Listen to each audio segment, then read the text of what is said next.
Hey guys, it's Kelsey here, your best friend on the homestead from roughandtumblefarmhouse.com. It is getting to be the perfect time of year for incubating some chicken eggs and hatching out some chicks. Now, I have hatched out well over 1,000 chickens in my day. I used to actually run a 4-H program where I would go in with all the 4th graders in the county. We'd hatch chicks every spring. I did that for many years, so I have a ton of experience hatching out eggs. So if it's your first time or you're still kind of new to it, this is a video you're going to want to watch.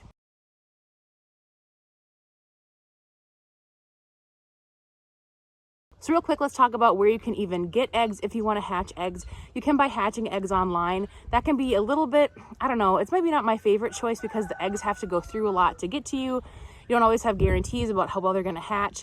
I really recommend if you want to hatch some eggs, find someone like me. Hit me up if you live close by. I'm happy to disperse some hatching eggs this year.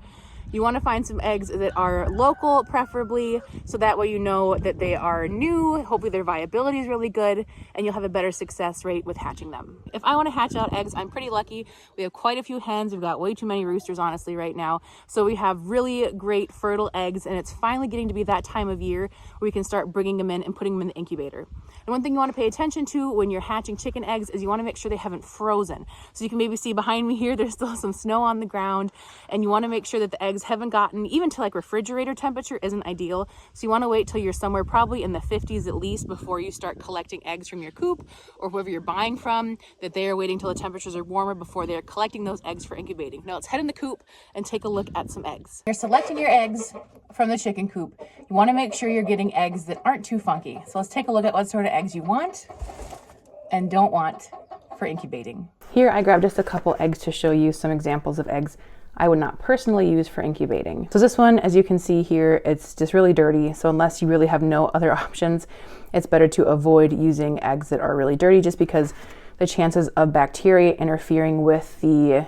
incubation process and the developing embryo is higher. So don't use those.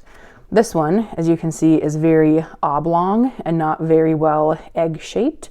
You can kind of see here too, kind of like the ridges and stuff. I have had an egg like this hatch before. I don't know why I incubated it, maybe just to see if it would hatch or not. But overall, this is not the type of egg that you would necessarily want to be incubating. And then lastly, we have this little guy. So this cutie pie is from one of my pullets who just started laying. I would not use these ones either unless you have a breed that lays eggs this small, like a bantam of some kind, that's fine. Otherwise, do not use these eggs that are just kind of from your first time layers. Okay, so I'm gonna be taking you through using the Nurture Right 360 specifically. However, everything I'm gonna talk about is pretty much universal for different incubators. So I'm just gonna kind of take you through the general layout. Now, a couple things that are unique to this one, and I do have a whole video where I review this incubator and take you through it. I will link that in the description if you wanna check that out. But a few things that are unique to this one is it does have this little window here that helps to control humidity, which I find very, very helpful. It has a built-in candler, which I can turn on and show you, or again, just watch the review video that is right there. What I really like about this incubator as well is it shows you what your humidity percentage is at. It shows you what your temperature is at, and you can manually adjust, not so much the humidity that you got to fiddle with this a little bit. You got to play with adding water. But the temperature, you can just push your buttons and get it right where you want it to be versus some older models where there's like a little metal lever that you're fiddling with. No good. So let's look at the other parts of this incubator here. So starting all the way down here at the bottom, you can see it's a little bit grubby. We'll talk about cleaning at a different point in the video. But as you can see, this is the water reservoir on the bottom. Again, it's going to look different in different incubators. And so you can see when we first add water, we want the humidity lower at the beginning. So we will put water in here, and you can see it's just going to go in this little reservoir here. And then later we take this cap off and we're going to put water in here, and that's going to fill all this space here, creating a much more humid environment. Again, not all incubators have that kind of setup. Like the foam ones, you just kind of pour it in there and go for it. But this one sort of has, okay, now we're going to fill A and now we're going to fill B, which is, I think, kind of nice. This is just kind of like the hatching tray, the bottom tray.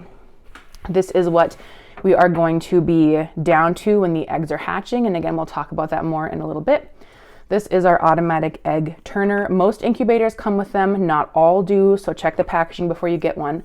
And real quick here, if you can see that it's not a full circle, it's flat there, kind of a circle on the bottom, and then that matches up with this little thing. So it does, you have to put this on a specific way.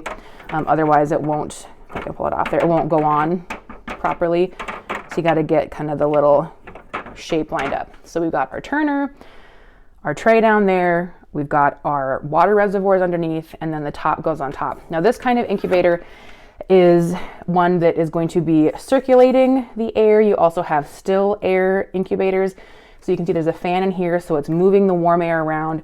Still air incubators, it's just the warm air coming straight down from the top, kind of going down all over the eggs. I think that these are a little bit better personally, and they're usually the ones that you're going to find at your general store. So let's talk about setting this thing up. So just ignore my messy kitchen and house in general in the background.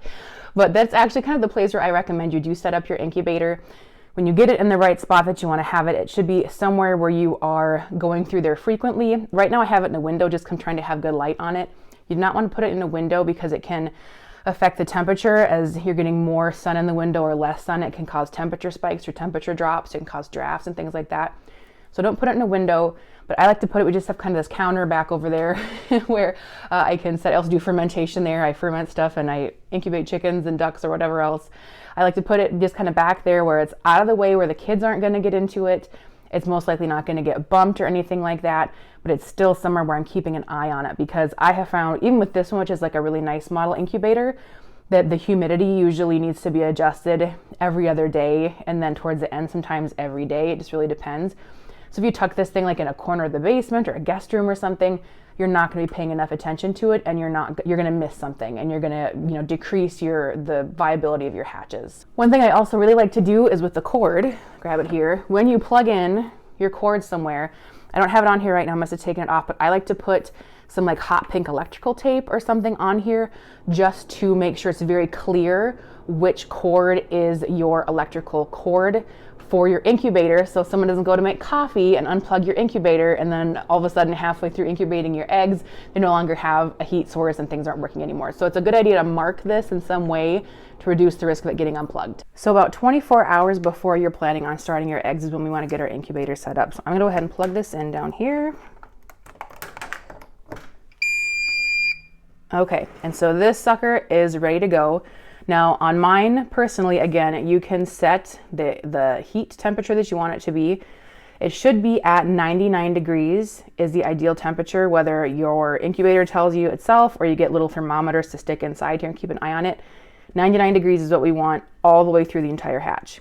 Now as to humidity, which is what this is telling me here, we want it to be right around 50% the entire time of the hatch up until the last 3 days. Then the last 3 days, we want this number to be more like 65 to 70. So again, I'll repeat that again here towards the end, but right now at the beginning when we're setting it up, 99 degrees Fahrenheit, it can vary by about a degree or two, and we want this to be at 50% humidity. Again, that can vary by about 5% on either side, but those are your ideal numbers. So we leave it to get set up for 24 hours. That's just to make sure everything is working properly. Make sure you can keep an eye to see that your egg turner is working properly. I can't remember, there's a way you can make, is it this way? Yeah, you can test it on this model to make sure that it's moving freely, which is something we'll do once we get the egg set up typically. So what you'll do 24 hours in advance, plug it in, get your temperature set. On this model here, I would add water to the reservoir. So we pour it in, and I usually do it until it just kind of sits, because it all disappears, and then eventually it'll just kind of sit there a little bit. That's helpful. I usually fill it, and then you just kind of keep an eye on this, and you can also on this model adjust this a tiny little bit. You don't ever want it more open than about this much, give or take, in those first 18 days of hatching. You don't want it open too much, or it's going to get too much airflow in there, which you do want a little bit, but not too much. That's something else to mention in terms of airflow. Back here, you can't really see it super well, but there is a little hole. It's like behind the cords right there.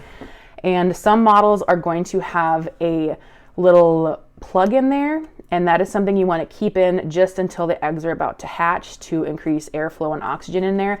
I, of course, have lost my plug, so I highly recommend when it comes time to take the plug out that you tape it to the side of your incubator. Otherwise, you can just stick a piece of tape over it too. It does the same thing. So we have it getting up to temperature, we have it getting to the right humidity, we're gonna leave it for 24 hours, and then we will come back to put our eggs in. Now, trick is, today I'm not actually gonna be setting up eggs for incubating because we are gonna be hatching duck eggs soon, and so I do not wanna have my incubator filled up with eggs, but I'm gonna show you how the process works anyway. So let's say this is all set up perfectly. It's time to put our eggs in. So we are going to take this off. We are going to put our eggs in, and of course by doing that, it's going to, you know, the temperature, the humidity is going to get all funky, but at least we know that we kind of have everything set the way it should be, so that when the dome goes back on, it should get everything back to the optimal place it needs to be right away. So to put our eggs in, it's very simple. In this particular type of incubator, what we are going to do, and I'm going to use these eggs I showed you not to incubate, I'm going to use as my example. You're just going to set them in here, and you're going to do it so the pointy side is in, and kind of the fat bottom is pointing out towards me. So if these are regular kind of standard eggs, that is how they would go in. Now, if you have a different type of turner, let's say you have one where it's like a tray with little holes in it, then you want the eggs to sit in it like this, like they're sitting in a carton.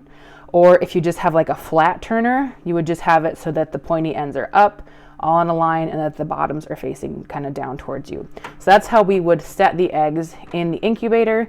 And I can show you here, once you know, let's say hypothetically that we have this thing all the way full, we would do a test run to make sure that the eggs are moving fine.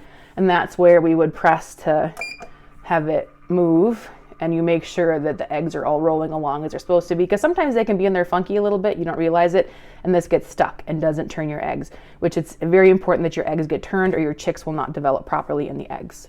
All right, now let's say that our eggs have been in here for a week. It is time to candle them. So the candling process, you take out an egg, and you're going to take out all the eggs, not just one, but here we're going to take out one egg, and this has a built-in candler, which is nice. You can use like a flashlight with some cardboard and tape put around it to really focus the light. You can get egg candlers for really cheap on like Amazon and stuff.